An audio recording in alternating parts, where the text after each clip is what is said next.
Hey everybody, RHYS Thomas here of the RHYS Thomas Institute of Energy Medicine and the RHYS Method coaching programs. I'm back. It's day 7, number 7 tip, heart tip of our 10 heart tips that I promised you. And the reason I promised it to you is that we've picked a theme this year for our live event. Our live event, which comes up at the end of this month, which is May 30th, 31st, and June 1st, the Extraordinary Power live event. It's our flagship event, and this year we chose a theme of heart-centeredness. And to be heart-centered is to have pure, raw energy. And today I'm going to talk about, in tip number 7, I'm going to talk about what happens if you don't have that. What happens if your heart's been broken? What happens if it hasn't worked out well for you in relationships and you've vowed not to have that heart energy? How do you heal that? So we're going to have tip number 7 is healing the heart. And so I put together a short list of some of the many things we do at the Institute to help people come into that heart energy, because there's nothing more powerful than heart energy when you're trying to live your life purpose, when you're stepping out in the world and someone says, you can't do that, and you have to trust in yourself. You have to trust in a deep way. And you can't if you don't have self-love.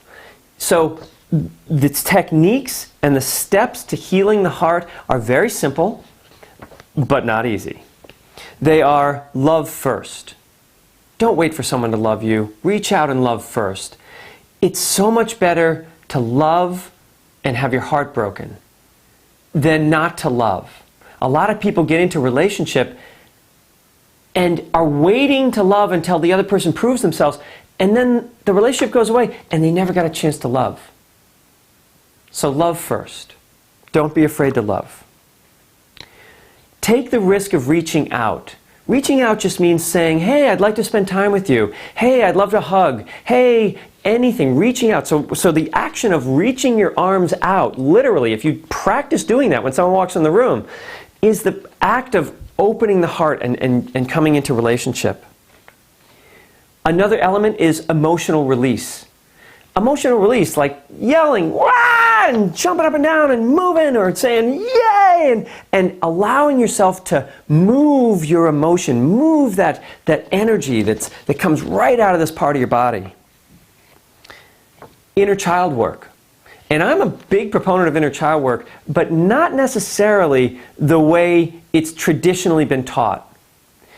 In inner child work, a lot of people go back to their childhood and relive childhood traumas in hopes to get rid of them. But I find that only reinforces them. I would prefer to bring the child into the adult life, where there is no trauma right now. The trauma was back then. And when the child comes into the adult life and the adult has that child energy, which is the most important energy, and the child energy is in the heart. The child resides in the heart. Your inner child is in your heart. It's your love of life. And when you give a child your car keys and your wallet with credit cards, and it says, woohoo, we're on. Now you're going to bring the child energy into the adult life rather than sending the adult back to relive the child wounding. Child work is huge. We do a lot of it in the program, and we're actually going to do some at the event this weekend. We're going to call it Your Secret Place. Another way to heal the heart, healing of the heart, is to work on the vows you've made not to trust. Because when your heart gets broken, it's one of the most devastating things. Someone betrays you, or someone doesn't love you, or someone rejects you, and there's always a sense of your identity being lost. It's like you had your identity all wrapped up in this person loving you, and the person says, I don't love you anymore. And it's very difficult to go by that without saying, I vow to not let myself get hurt like that again. But you have to. You have to keep your heart open.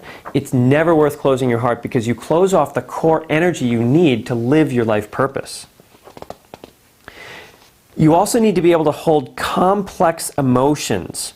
And complex emotions are things that relationships trigger. Part of you wants to strangle your spouse, and the other one part wants to love them, and that's a complex emotion. They ran over the kids' bikes because they weren't paying attention, or were doing, relationships will always trigger complex emotions, and the heart is able to handle those complex emotions. The lower chakras are saying, oh my God, what's that going to cost? And the upper chakras are saying, no, I love this person, and they didn't mean it. But both things are true, and in the heart, you're able to handle both of those things. So practicing holding more than one emotion at a time is actually very powerful and heals the heart. There's a few more. Responsible for your heart and feelings in relationships. So you're responsible. They're not. And so when you say, you're making me feel this way, you're lying. Nobody makes you feel anything. And your heart knows that. Your heart actually doesn't ever feel, your heart can feel hurt, but it feels hurt on its own. It just feels hurt. It's not, you made me feel hurt, you're doing this. That's what I'm feeling. So owning your emotions and your feelings. Don't make assumptions or take things personally. One of the 4 agreements. That's incredibly powerful for the heart. Ask for what you want and not what you don't want. I work with a lot of adult couples and over the years, and I would say that one of the hardest and one of the most common issues in relationships is that over time, people stop asking for what they want because they don't want to get rejected, but they start asking for what they don't want. I would prefer that you not do that. I would prefer, I don't like it when you do this. I want you to treat me this way, not that way. Rather than saying, what I want is what I'm going to give you. I'm going to give you the love that I want. That's how the heart works. You don't tell them, you need to give it to me this way or I'm not going to love you. That's conditional love. Unconditional love is, if you want something, that's what you give. And that's a very powerful. And so it's not asking for what you want. That's second chakra love. You give me this and I'll be happy.